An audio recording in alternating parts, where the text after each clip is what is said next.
Boys and girls, ladies and gentlemen, children of all ages, it's Jesse with the Common Nerd, bringing you pop culture and all things right through a common sense lens.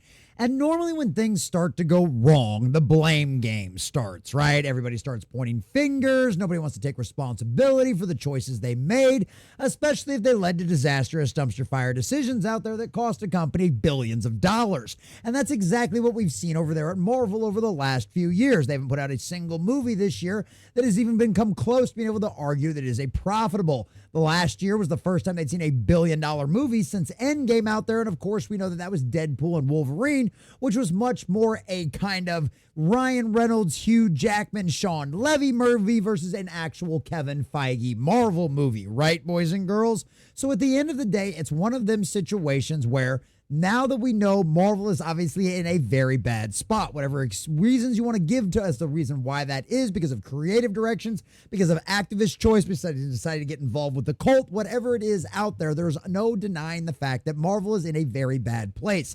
Their movies have lost billions of dollars over the last few years. Things are not looking good. Every new television show they put out, the ratings continue to go down the toilet over and over again. Well, ladies and gentlemen, that blame game has officially started. And no, the Hollywood trade magazines and even some of the commentators out there aren't blaming Kevin Feige like should be, because at the end of the day, he is the head of Marvel Studios, and he's the guy that's even openly admitted he watches every project 5 or 6 times before the public ever sees it.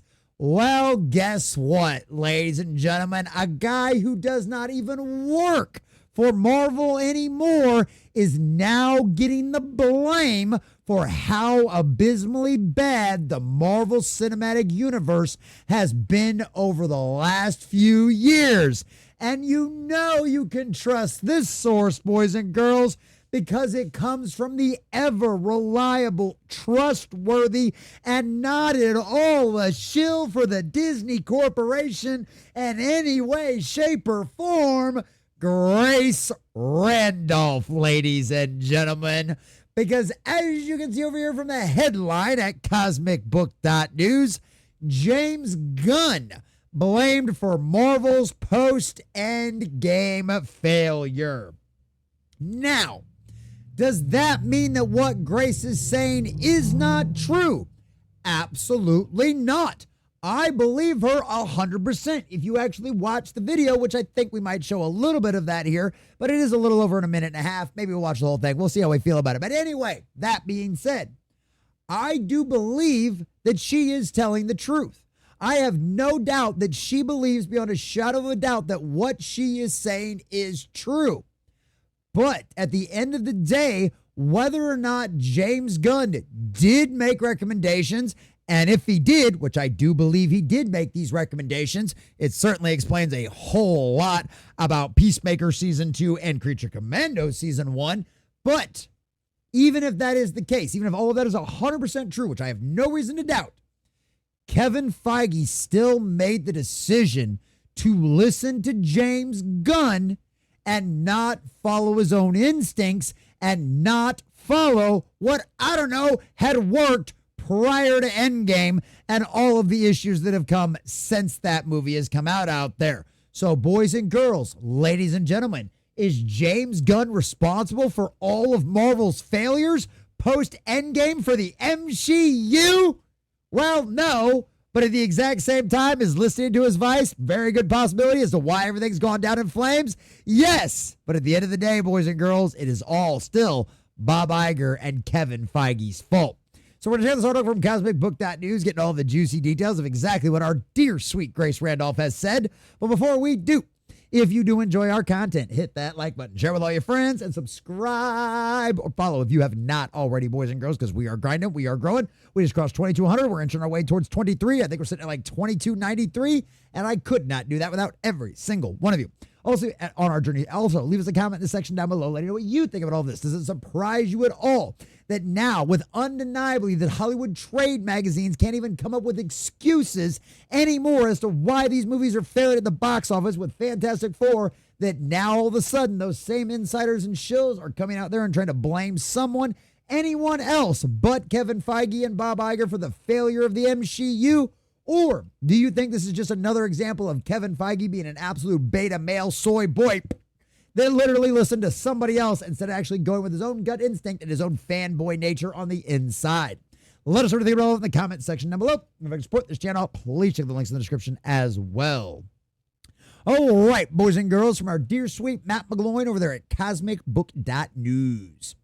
James Gunn is now getting blamed for the Marvel post-Endgame failure, which follows recent reports that his DCU Superman movie was a financial bust and that both his Peacemaker and Creature Commando shows flopped. And honestly, I'm a DC fanboy, right? I've said this a million times. I'll say it a million more.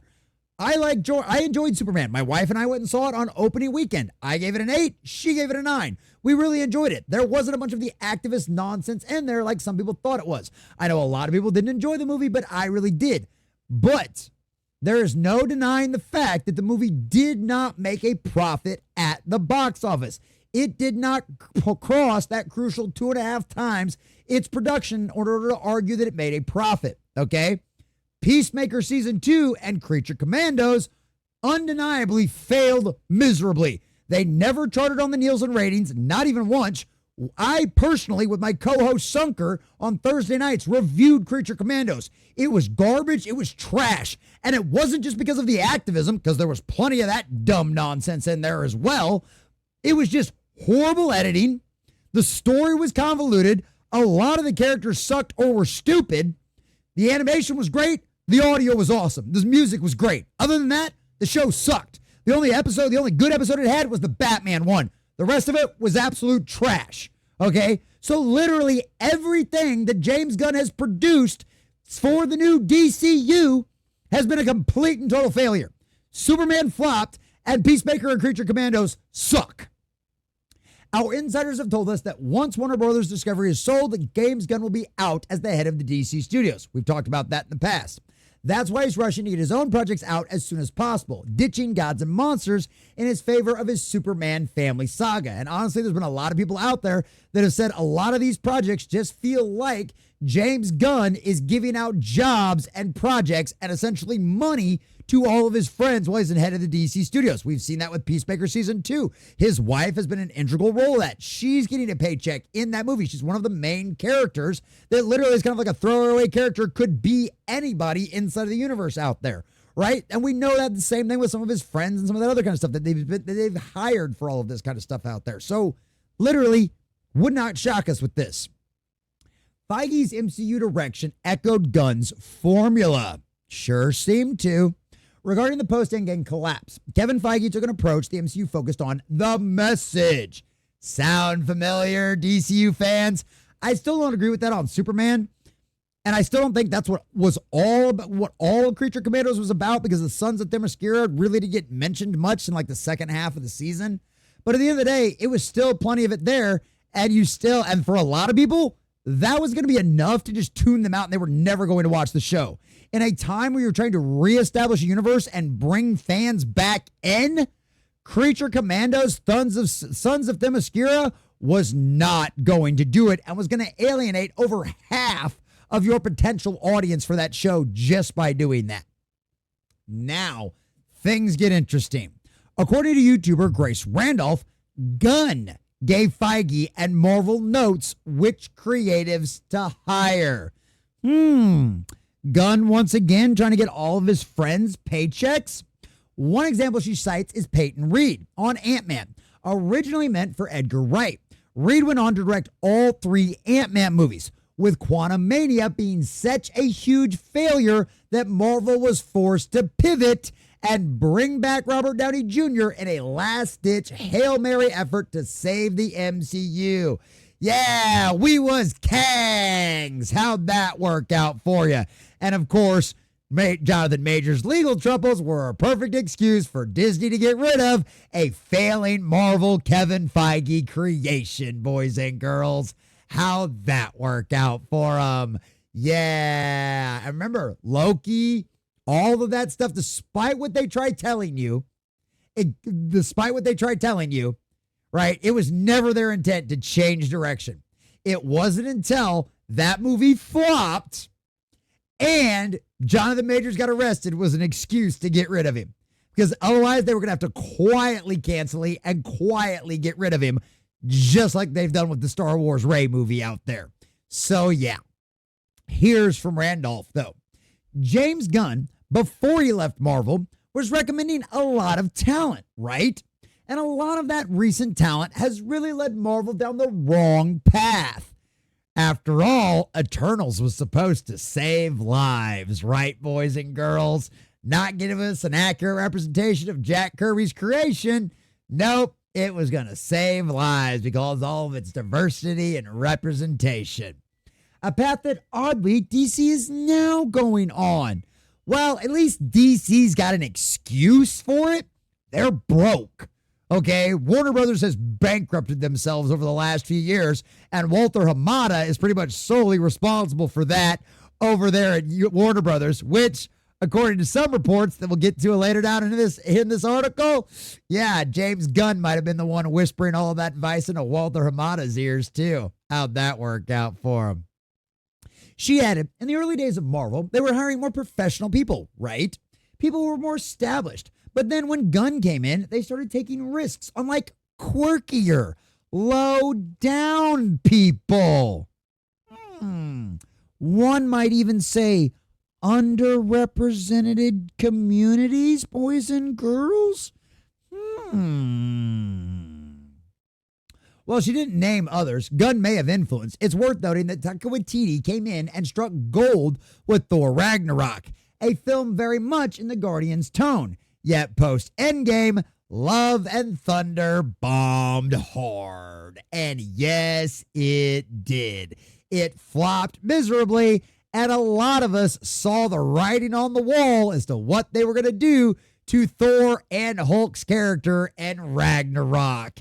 And although I did enjoy the movie, it was disrespectful what they did to Hulk and Thor's character. Ragnarok was an abomination waste of a much better storyline from the comic books, and it was disappointing. Might have been a fun popcorn flick, but I also said the same thing about Black Adam, boys and girls. So yeah. This is funny too. This is great. Did Grace Randolph just realize on air what we've known forever, that James Gunn's notes are and have been the downfall of comic book movies for DC and MCU? He recommended Zach Levi and gave notes to the last DC, George Clooney. Yeah, remember we'd heard those reports too, that James Gunn was responsible for the new ending of The Flash out there. Yeah, not Ben Affleck. That's right, George Clooney. He also was Walter Hamada's secret weapon, aka giving him notes. So did all of the activism actually come from James Gunn to begin with? Or was it just him hiring all of his friends who happened to be activists? Either way, it resulted in the exact same thing. And this is one of the reasons why I don't think Grace Randolph is lying, right? We know Grace Randolph is a shill.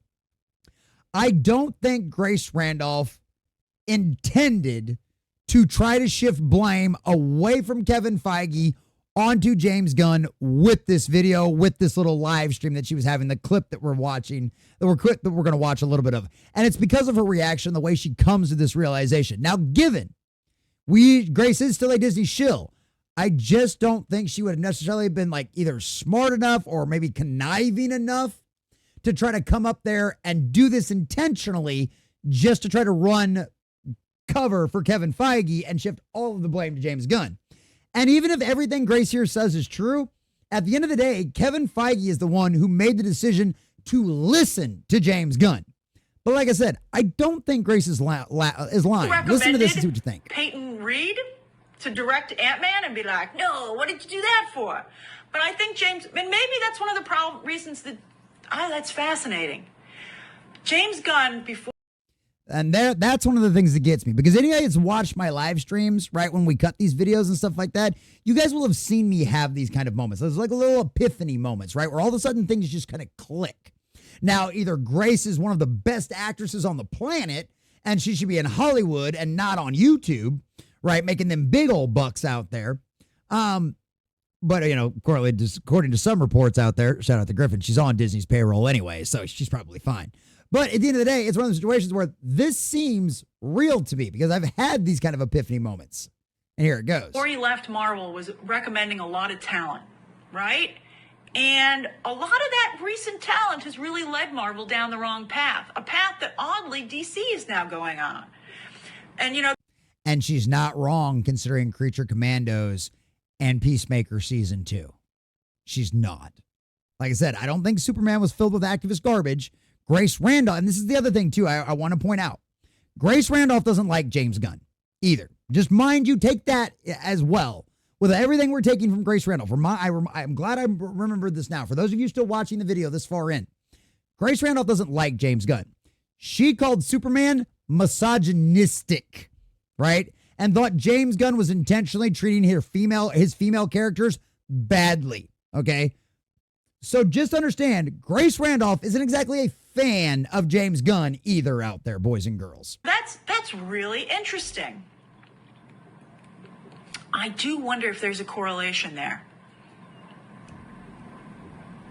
That's crazy. No, I don't think that he's poisoning the competition. I think that, like, he honestly believes these are great recommendations, right? And see, that's the thing. I don't think that was faked, right? I don't think Grace planned that in any way, shape, or form. I really don't. Like I said, I just wanted to go out there and be on record as saying we are aware of the fact that Grace Randolph does not like James Gunn, and she essentially hated the Superman movie, or at least called it misogynistic, right?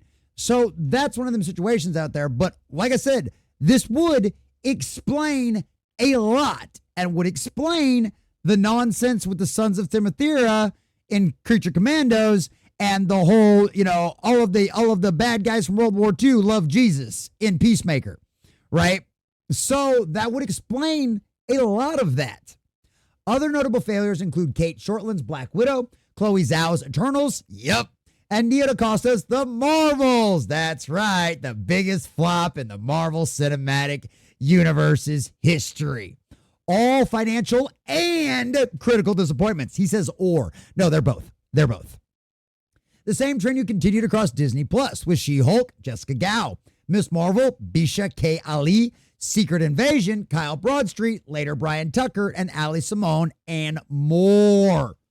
All examples, all failures, all massive flops. There is not a mathematical argument you can make to me that can prove any of these shows all were a success by any metric. They're just not. They spent $400 million on these television shows, all for them to either barely chart or not chart at all, and only have their ratings get worse and worse as they carried on. How did Loki season 2 work out? Weird how they even announced a season 3. Weird how, other than that, nothing on Disney Marvel got a season 2, except for Daredevil, which is cheap to make according to insiders. Weird. It's ironic that the man who revitalized Marvel's cosmic side with Guardians of the Galaxy, we credit this to the promote the comics, so it's no surprise to us that that's happening. As I've always said, Gunn butchered the characters, and that's what I was about to say. Yeah, right?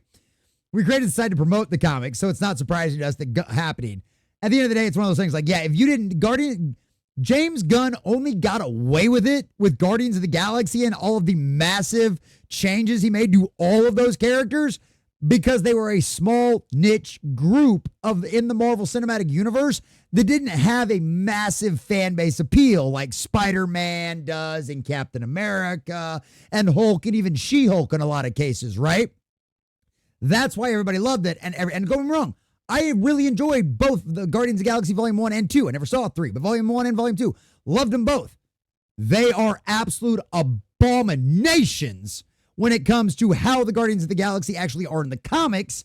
And then, of course, now they've changed the Guardians of the Galaxy in the comics to represent Gunn's version, much like what they've done to other characters to represent Kevin Feige's vision. But of course, those are videos for another day. Is now being accused of helping steer the MCU off course and doing the same to DC. As the walls close in at Warner Bros. Discovery, it's clear Gunn's era of unchecked creative control at both studios may soon come to an end. And like I said, yes, is there a very good possibility that every rotten, stupid hiring decision from DC and Marvel over the past 5 to 10 years was all on the suggestion of James Gunn? Sure, it's possible. But at the end of the day, he's not solely responsible for all of it. It sounds like he's a guy filled with really bad ideas. And based on some of his work that I've seen at DC so far, that's very apparent, right? But at the end of the day, we know he can pull off a few things, right? He can give you that fun kind of space vibe, sci-fi kind of thing going where you can have a good time. But he's a one-trick pony, right? At the end of the day, we've seen that. And so that being said, this doesn't change the fact that this is all Kevin Feige's fault. And in turn, it's all Bob Iger's fault, right? James Gunn might be a completely and totally woke psychopath that is willing to burn down everything and sacrifice any goodwill DC might have had left on the altar to his own personal narcissism, selfishness, and activism to the cult. That might be the case. I don't know. I personally didn't see evidence of that in Superman. I've seen evidence of that in Creature Commandos and James Gunn. Do I think Superman had a lot more oversight than either one of those shows did, despite James Gunn saying, I can do whatever I want? Yes, undoubtedly. Because there's a difference between a show you're going to throw on a streaming service that you don't expect to really do very well at all either, versus something that's in the box office that is everything that is public facing about your new universe, right? That's why they didn't tout Creature Commandos as the start to the DC universe, even though it technically was. That was Superman, right? Because of that. So, is James Gunn an activist of the cult? Probably, just like the majority of Hollywood is. Is every bad hiring decision based on his recommendation his fault? Sure. But at the end of the day, or at least his idea, at the end of the day, it's Kevin Feige's fault. Kevin Feige greenlit all of this. He admitted himself he watches all of these projects for 5 or 6 times before the public ever sees them. So yes, James Gunn's full of really stupid and bad ideas, and he may very well, and hopefully, from what I've seen with Peacemaker and Creature Commandos, I hope he does get fired when Paramount Skydance inevitably buys Warner Brothers Discovery. And it sounds like at the end of the day, yes, as Cosmic Book News pointed out, the era of activism and hiring your friends is over. Because all of that have done has cost Hollywood trillions of dollars. Are they all still going to be the same liberal, leftist, woke nut jobs as ever before? Yes, no doubt about that whatsoever. Are they going to be as over the top and forefront with it anymore? No. Because at the end of the day, despite all of their beliefs, despite all of their virtue signaling, 2 + 2 still equals 4. And you have to have money in order to make this stuff. And as the old saying goes, eventually they run out of other people's money. James Gunn, Kevin Feige, and all of the rest of the activists that they hired have found that out. 2 + 2 still equals 4. Up is still up, down is still down, good is still good, and evil is still evil. And the Marvel Cinematic Universe for the last few years has flopped and lost trillions. Is it James Gunn's fault? Sure. But at the end of the day, Kevin Feige is the one who danced with the devil in the pale moonlight. And was that devil James Gunn? Sure. But Kevin Feige is the one that listened to all those lies and all of those sweet whispered nothings into his ear. And now he's gotten burned. Disney Marvel has lost billions of dollars. And it's exactly what they deserve. A big shout out to all of our subscribers and members out there. Thanks for watching, and make sure you guys like and subscribe if you have not already.